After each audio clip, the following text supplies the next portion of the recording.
नमस्कार, मैं हूं संदीप चौधरी। आज का दिन वो दिन जिसका आपको, मुझको, हम सबको इंतजार रहता है। बजट का दिन, आम बजट। देश का बही खाता आज पेश करेंगी देश की वित्त मंत्री निर्मला सीतारमण। और आज का दिन इसलिए और भी खास हो जाता है क्योंकि ये मोदी सरकार के दूसरे कार्यकाल का आखिरी फुल फ्लेजेड बजट होने वाला है। क्योंकि ये साल तो खैर चुनावी साल है, लेकिन अगला साल लोकसभा चुनाव का साल, और लोकसभा चुनाव होंगे तो अगले साल जो 1 फरवरी को बजट पेश किया जाएगा वो अंतरिम बजट होगा, क्योंकि नई सरकार बनेगी और नई सरकार का अख्तियार होता है पूरा बजट पेश करना। तो वित्त मंत्री निर्मला सीतारमण अपनी पोटली लेकर वो निकल चुकी हैं संसद के लिए। राष्ट्रपति द्रौपदी मुर्मू ने औपचारिक मंजूरी दे दी है।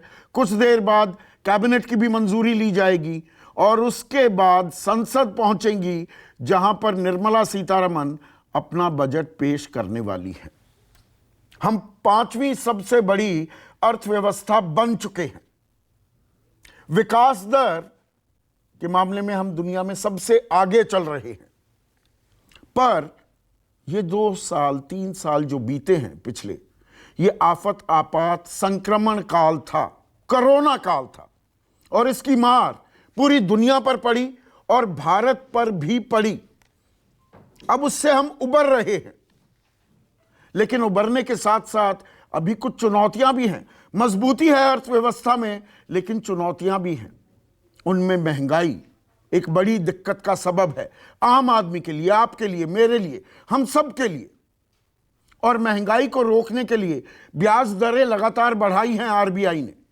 2.25% रीपो रेट बढ़ चुका है, जिसके चलते आपको, मुझको ईएमआईज अब ज्यादा भरनी पड़ रही हैं। वो मार थोड़ी और बढ़ गई है। वैसे भी हम बकरा किस्तों पर होते हैं, और जब ब्याज दरें बढ़ती हैं तो दरअसल मनी सप्लाई जो है, जितना पैसा अर्थव्यवस्था में घूम रहा है, वो कम हो जाता है। और अगर वो कम हो जाता है तो क्या वो निवेश पर भी असर डालेगा? देश की विकास दर, औद्योगिक विकास दर खासकर, और कल जो आर्थिक सर्वेक्षण, इकोनॉमिक सर्वे पेश किया गया, उसमें हमारी जो विकास दर है वो 6 से 6.8 के बीच आंकी गई है आने वाले साल के लिए। जो ये मौजूदा साल है इसमें 7%।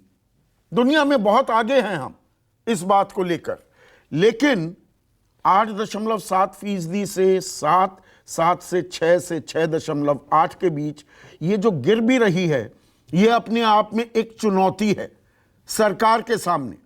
और सरकार के पास देखिए कोई जादुई छड़ी नहीं है, कोई अलादीन का चिराग नहीं है कि रगड़ दिया और पैसों की, नोटों की बरसात होने लगी। तो उसी में एलोकेशन ऑफ रिसोर्सेज होने वाली है। और जो बजट होता है ये सिर्फ एक आर्थिक दस्तावेज नहीं है, ये बही खाता नहीं है जो अभी दिखा रही है हमारी वित्त मंत्री निर्मला सीतारमण। ये एक पॉलिटिकल स्टेटमेंट भी होती है। और 9 राज्यों में विधानसभा चुनाव होने वाले हैं इस साल, और अगले साल लोकसभा चुनाव। तो आर्थिक दस्तावेज के साथ साथ राजनीतिक संदेश भी दिया जाएगा इस बजट को लेकर। तो ऐसे में देखने वाली बात यह होगी कि यह बजट भारत का होता है या इंडिया का। देखिए हमारा देश 2 हिस्सों में बटा हुआ है। एक इंडिया है, जगमगाता हुआ, चमकता हुआ इंडिया। वहां पर तवज्जो तरजीह होगी, या दरअसल भारत ग्रामीण अंचल भी खासकर, वहां पर ज्यादा पैसा देती दिखाई देंगी, निवेश करती दिखाई देंगी निर्मला सीतारमण। क्योंकि आर्थिक विषमता एक बड़ी दिक्कत है इस वक्त देश में। 166 खरबपति हैं हमारे, 102 हुआ करते थे 2 साल पहले। लेकिन जो गरीब हैं, 20 करोड़ गरीब भी हैं, 23 करोड़ ऐसे हैं 375 रुपए प्रतिदिन तक भी नहीं कमा पाते हैं। तो उनके उत्थान के लिए क्या करेगी सरकार? सरकार जन कल्याणकारी नीतियां लगातार चला रही है। 81 करोड़ 35 लाख लोगों को मुफ्त में अनाज दिया जा रहा है। उज्ज्वला योजना है, मुद्रा योजना है, किसान सम्मान निधि है, एक लंबी फेहरिस्त है। लेकिन वो होता है ना आम आदमी का दिल, ये दिल मांगे मोर। और खासकर चुनावी साल हो तो ये दिल की उम्मीदें और बढ़ जाती हैं। जो जीएसटी की कलेक्शन है अब वो स्टेबलाइज कर गई हैं, 1.5 लाख करोड़ के करीब प्रति माह जीएसटी की कलेक्शन आ रही है। ये अप्रत्यक्ष कर है, इनडायरेक्ट टैक्स है।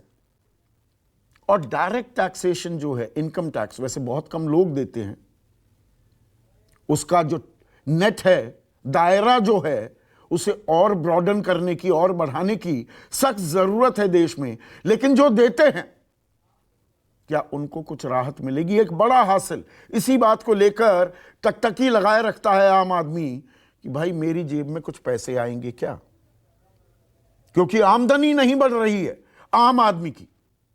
यह भी एक हकीकत है। रोजगार एक बड़ी समस्या है, या बल्कि मैं कहूं बेरोजगारी एक बड़ी समस्या है। लोगों के पास नौकरी भी है, जिनकी चली गई, 50,000 रुपए कमा रहे थे तो 30,000 की भी कर रहे हैं। तो ऐसे में चुनौतियां बहुत हैं। मजबूती है, मैं फिर से दोहराऊंगा, अर्थव्यवस्था में, लेकिन चुनौतियां भी मुंह बाए खड़ी हैं। नमस्कार, मैं हूं मानक गुप्ता। अगर आपको हमारा ये वीडियो पसंद आया हो तो इसे लाइक और शेयर जरूर करें, और हां, हमें सब्सक्राइब और फॉलो करना ना भूलें ताकि आप देश और दुनिया की कोई खबर मिस ना करें। तो जुड़े रहिए हमारे साथ और देखते रहिए News 24।